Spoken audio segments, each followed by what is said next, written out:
Hey guys, it's Nolan back with another Twisted Cyclone construction update.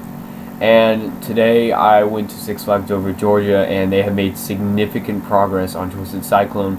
They have finished the panoramic wave turn and they have finished the overbank and they're almost done with the 0G roll next to it.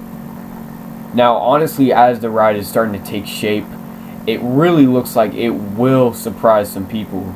Maybe it's just me because, I'm excited for it and it's in my home park, but it really looks like the pacing will be great since it's such a short ride.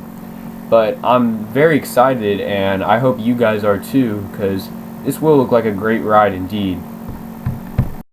As for construction, you could probably expect the elements to mostly be done in around 2 or 3 weeks, because after the 0G roll there's really not much else. Maybe I think a couple airtime hills and an overbank, so expect that to be done fairly quickly. And so that will just about wrap up today's construction update, and make sure to follow for more construction updates on Twisted Cyclone. See ya.